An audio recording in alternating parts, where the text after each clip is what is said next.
where the first step in the flywheel begins is with research.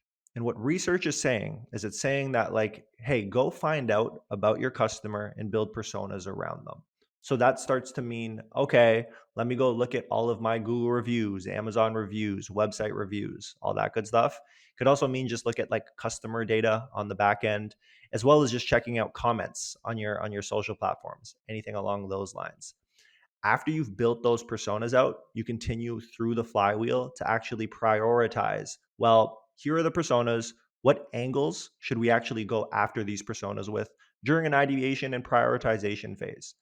At this step, which is the second step, is when you're starting to think of what are the things that'll resonate best with the persona. Now, what that means is like a tactical example is like you might have an audience who you want to have a lot of purchasing power and is a little bit older, right? So above 50, above 65 plus in that world.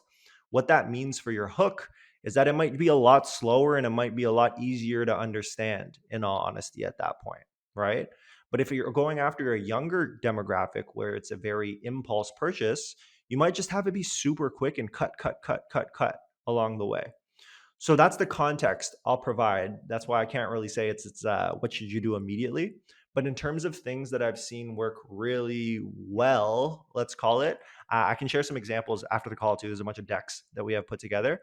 But before and afters for beauty brands will always work really, really well. UGC mashups within the first 3 seconds also work quite well, especially for e-commerce. And then anything talking about 5-star reviews typically works well.